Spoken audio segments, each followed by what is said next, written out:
Lloydminster City Council has approved the expansion of Lake K in order to prepare for stormwater flows and limit flood risks to the area surrounding the lake. The stormwater structure had been addressed by council since there is a cost overrun because of inflation. However, the structure's importance to the city made the issue something council needed to approve.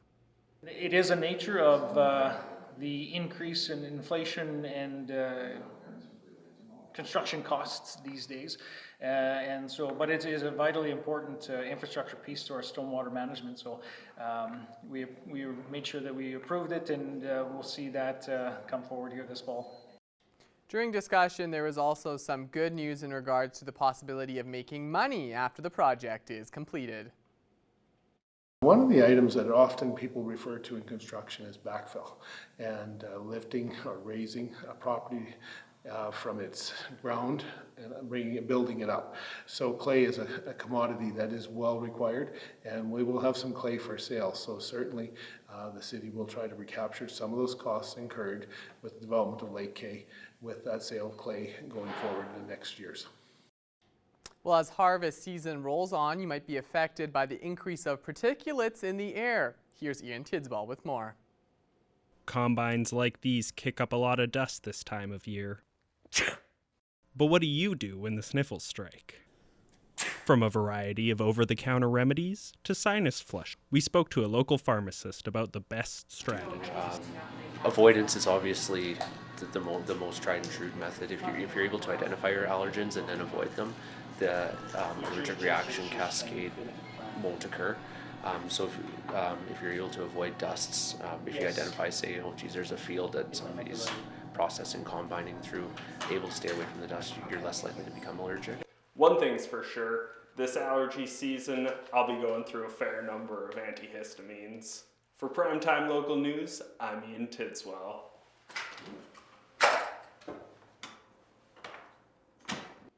Along with the Holy Rosary High School expansion, the Lloydminster Catholic School Division is also building a new Indigenous Center. Students, elders, and Indigenous leaders went together as a group to begin harvesting a tree, following traditions and customs to commemorate the new center. Our Shelby Clark has more in this week's Beyond the Classroom. Every detail is in consultation with elders, and the ground was blessed before the process began as well. The shape, ventilation, architecture, and even all the door placements were all done in respect to Indigenous culture. LCSD was recognized and honored with an Eagle staff for all the schools in their division in recognition of Indigenous people's dedication and reconciliation. Our superintendent's allowing us to bring kids into the bush to get Miss Noyatic for our center. All those kind of things make us be recognized as a school that's wanting to learn and a school that's wanting to teach, and students that love it. Like, all these kids are so excited here today. Like I said to them, we're making history here. We're so lucky. Representatives from Synergy Credit Union were also invited to the tree harvesting event and will be helping fund this project. The members were excited to participate since they've never had the chance for these opportunities to learn back in their generation, unlike now with students who are taught about truth and reconciliation in their classrooms today. I come home every day with new things I've learned about Indigenous peoples that my parents would have never learned. They didn't know about residential schools, even though they were alive when they happened. And my little sister, she's Cree, so it's really important that she has a connection to her heritage from her school, and she has a place where she can go where she's accepted. The more somebody learns, the more accepting and inclusive they can be, and the better we can act, and we can create a better world for everybody. After following the specific traditions with harvesting the tree, it was then hauled out of the bush without ever touching the ground to cure for months. The tree will eventually go right in the middle of the Indigenous Center building. The Indigenous Center will open next year when the Holy Rosary High School expansion is finished. All these honors we're getting, all these things that are happening, means we're on the right path, we're on the right way, we're on the right trail for reconciliation. All those things are a big part of our school, our whole school. Like right now we have the high school students, but this tree is going to be for those younger students too that do come to our center and take on those teachings and those learnings and have a good identity of who they are and what it means to be Métis, Native, or a treaty person of Canada.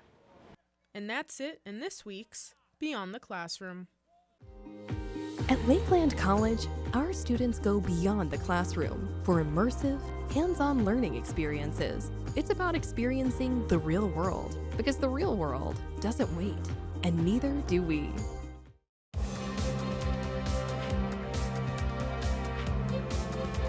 The Lloydminster Bobcats started off the AJHL season with a pair of wins against the Whitecourt Wolverines, and they were looking to build upon that success against the Sherwood Park Crusaders. With more, here's Thomas Wildman.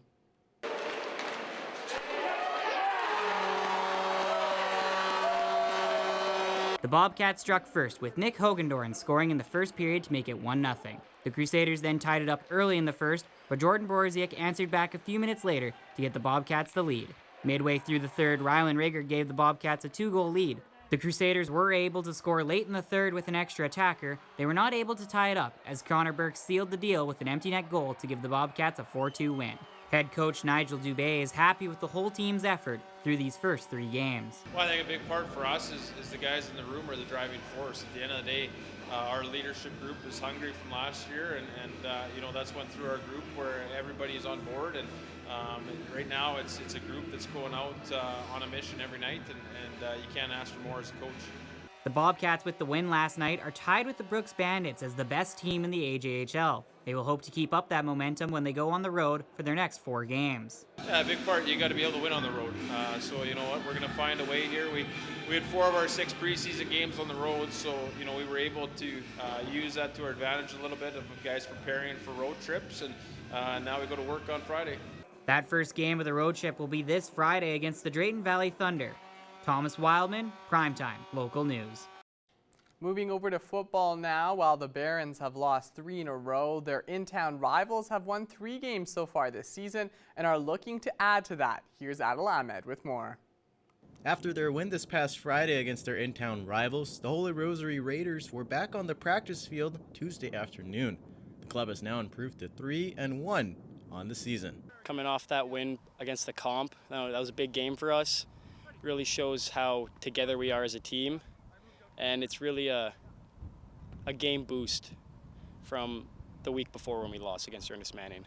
Although the Raiders have faced only 1 defeat to the Ernest Manning Griffins 2 weeks ago, the team feels that loss made them realize exactly what areas they can improve on. Strength and conditioning stuff, because there's times in the game where I'm just beat just because I wasn't the stronger guy, so I got to work on that. I'd say it really brings into perspective our flaws, and it really shows us our weak points as a team.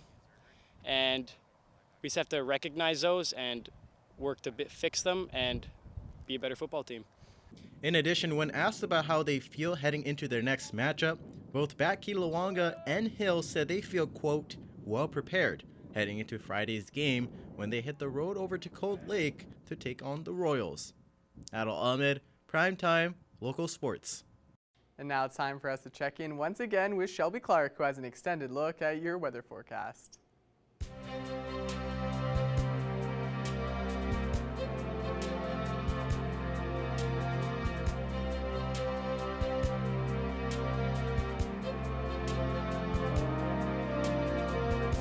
Again there, Jace. Yes, now taking another extended look at your weather forecast, we'll be starting off with our central area of our provinces. And of course, we warmed up quite a bit from what we have been seeing for the past couple days this week. Some spots are now just reaching that 20 degrees once again. Athabasca, Edmonton, and Rocky Mountain House. 21 over in Jasper, so Jasper's still looking the warmest compared to the rest. The rest are just sitting at that 18, 19 mark over on our Alberta side. Switching over to our Saskatchewan side, they are looking slightly cooled down compared to our Alberta side, even with that 13 over in Melfort, while there's 15, 16 for Prince Albert and Saskatoon. Meadow Lake and North Battleford are matching with us slightly there with that 17 degrees. So not looking too bad on the Saskatchewan side, but definitely a lot cooler compared to our Alberta side here. Switching over to our northern zone, they have warmed up slightly as well compared to the last few days. Now seeing slightly closer to that 20 degree point. 17 degrees for La Loche and Buffalo Narrows, while the 16 up in Stony Rapids, 15 and 14 in most spots over on this end. 12 degrees for Wollaston Lake, and down in Flin Flon, they are seeing the the coolest compared, at that 11 degrees. And switching back to our Alberta side for here in our northern zone, they all are also looking very warm over in our northern area. 20 and 21 degrees for Fort McMurray, Slave Lake, and over in Grand Prairie there. So names missing for some reason, no idea why, but that's Grand Prairie. They are seeing the warmest compared. 19 for Peace River and High Level, and 18 degrees up here in Fort Chipewyan. So looking a lot warmer over on this end in our northern area as well, which I'm sure will probably continue on into our southern area. And of course, yes, they are looking quite warm as well compared to what we have been seeing earlier this week. 16, 17 for Calgary and Coronation, while there's 19 over in Banff and down in Lethbridge. Medicine Hat, of course, is slightly warmer, just seeing that 20 degrees. And going back to our Saskatchewan side to check them out, they have warmed up, but they are also looking slightly cooler compared to our Alberta side. 16 degrees in most spots over on this end, while the 17 for Moose Jaw and Kindersley, and over in Yorkton, they are seeing slightly cooler compared to the rest with that 12. But now going back across the region, seeing what we will expect throughout our evening and throughout the night tonight, we will be seeing definitely some warmer temperatures compared to what we have been seeing last night when we were seeing those minuses with that -1, -2 in most areas. Now tonight, we will be going back to those plus temperatures, although they will be single digits, slightly lower, but still a little bit warmer than what we saw. Most spots will be expecting that low of 2. Muirnham, for some reason, is missing a temperature right now. Unfortunately, we aren't seeing that. Unity and Meadow Lake will be expecting that low of 3. And Isla Cross will be expecting the warmest condition with a low of 7 tonight. So still slightly cool down from what we are used to, of course, in the summer. But as we head more into the fall season, this is what we can expect. And at least we aren't seeing those minuses again tonight. So hopefully we kind of stay with these plus single-digit temperatures for now. And looking at our 3-day forecast for here in the border city, we will be seeing some nice, beautiful days ahead. 18 tomorrow, 20 Friday to start off our weekend, and even seeing that 17 Saturday. We will be seeing a little bit more sunnier days as well, so make sure you are, taking advantage of getting outside, enjoying these beautiful fall days, because we will be seeing some warmer temperatures even into next week. And ending off with taking just another look at one of your beautiful weather photo submissions. Thank you so much to everyone once again. Absolutely love this shot. So pretty, seeing that little pond there with the nice reflection, seeing all the trees and the greenery. Absolutely glorious. That's all I have for now. RJ Smack, you'll have more news coming up after the break.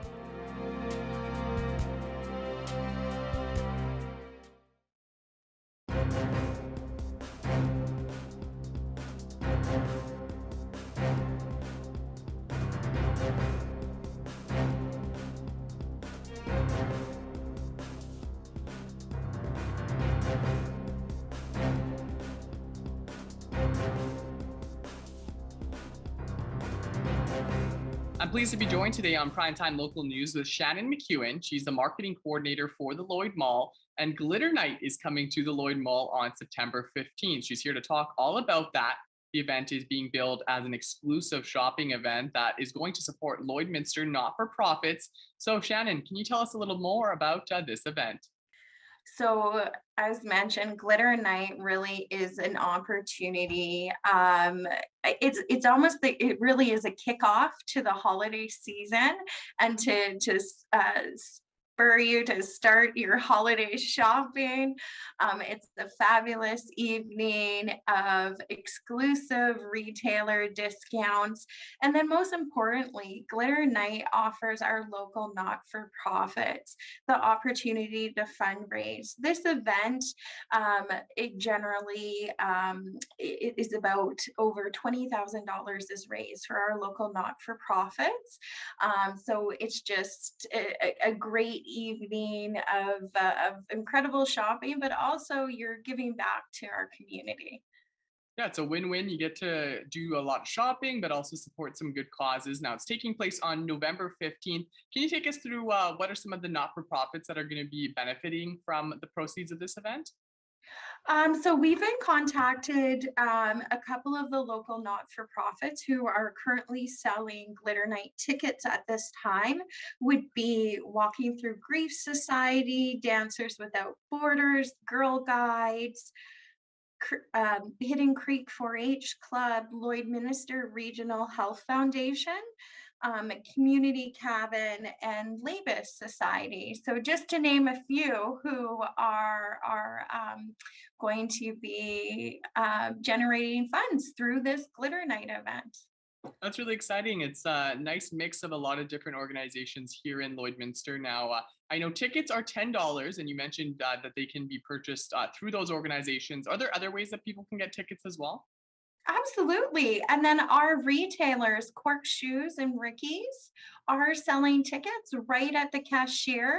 And again, that goes back to their charity of choice.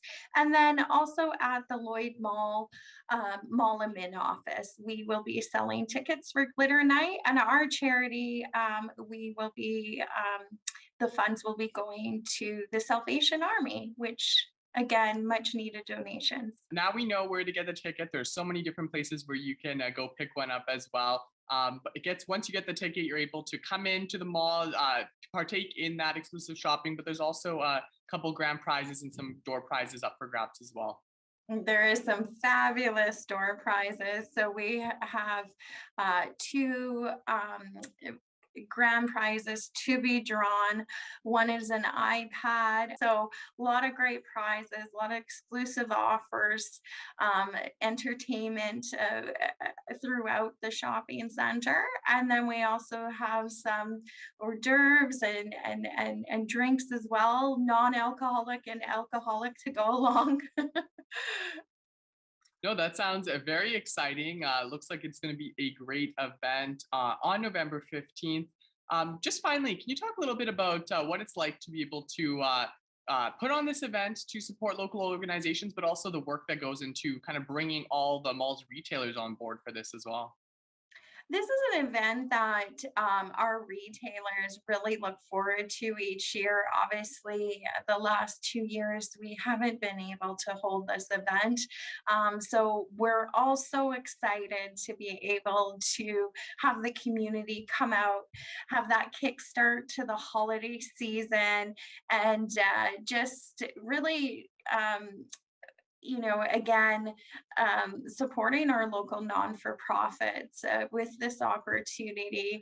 It's going to be a wonderful event. We're looking forward to it and so excited to be able to hold Glitter Night again.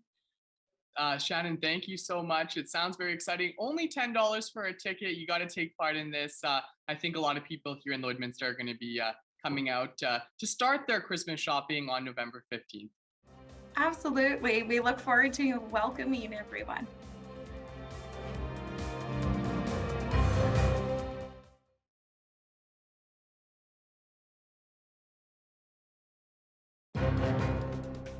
Furniture set and design supplied by Furniture Gallery and Furniture House, downtown Lloydminster. Joining us today for Primetime Local News is Josh Sahunta, an artist, and we are speaking on your album, Melodrama, and among other things. So thank you so much for joining us today, Josh. Thanks for having me. Of course, I'm really glad you're able to join us today, Josh, because, this is an interesting idea, and I really wanted to help spread out the word. But this is the Play the Parks concert series, and this is by TD Canada and CMI that showcases culturally diverse artists and everybody around Canada, for, of course, with also the LGBTQ community. So I'm really glad we're able to speak about this. Now, can we kind of start off before, talking about your album and you kind of explain what Play the Parks concert series is? Yeah, so actually the first year we did it was last year, and actually it was online last year, given that we were kind of in the heat of the lockdown. And so this year I think they're kind of bringing it back out into the public so that artists like myself can go back into their communities and start playing music again live. So it's just a really amazing opportunity for us. Obviously having the backing of TD is great too, just for the reach across Canada. They're doing this across the country, right? So there's parks all over the country that are going to have some really cool concerts, and I'm really excited to be playing the Edmonton one. And for the fact, this is still pretty fresh and it's still new and it's only the second year you were saying. So do you know exactly how this idea started to have this series and what really inspired to be able to showcase so many artists around Canada? Yeah, I honestly, I think it was just due to the lack of opportunity during the pandemic, especially for musicians. We kind of thrive on performing and putting on concerts for people. And so during the 2.5 years, I guess, of the pandemic, where we really couldn't go out and do that and play shows, I think CMI and TD both kind of just put their heads together and said, how can we give opportunities to musicians right now to be able to perform and still share their music? Mhm. And yeah, I guess they just wanted to continue with it, and this year they're doing it literally live, which is awesome because I did last year's from this room, so it's going to be really nice to actually go and to play to an audience and actually interact with people. And with it being online last year, how was that support still with it only being online, not really being able to perform in person? Definitely, yeah, like, I think, especially for me, like, I didn't really play any shows, last year, and so, all the people who would have come to my shows in person definitely showed up and supported online, and I saw the same thing for a lot of musicians that I know who also played it last year as well. Um, just kind of it formed like an online community around it, and people were like, watching from their home comfort of their own homes with popcorn and stuff like that, so it was definitely cool, but I'm definitely not going to miss having to only play concerts online. Well, it sounds like it's already going to be a great experience for you. All you artists that are able to perform this year, instead of having to do it over your phone or on your computer, like you're saying, like at your home. So, really glad that it's going to be able to be in person. And are you already seeing some good response and support so far for the summer? Absolutely, yeah. So I've been very busy this summer. I've been playing kind of all the university welcome weeks, and there's a few festivals. I actually got to play on the main stage at the Calgary Stampede this year, which was really cool. And then, of course, leading up to the Play the Parks, there's a lot of buzz and excitement about it. It's getting media attention, so it should be really great. It should be great, and I'm very excited to be playing it. Well, Josh, I already know you're going to get that great support in Edmonton. They really know how to show out to those performances. So I think it's going to be a great time. Now, onto your album, with melodrama. What exactly is it all about, just for people to know about and can expect? Yeah, so this album, Melodrama, just came out this past summer. It's so sad to say past summer now as we're moving through it now, but yeah, it's a project that I've been working on essentially through the entire course of the pandemic. I originally wanted to just release a series of EPs, so 3 songs at a time, but because things happened the way they did, I decided, you know what, I'll just start compiling these songs, picking the ones that work the best for the idea that I wanted. And ultimately, I just ended up putting out an album, which I released kind of as lockdown ended, I should say.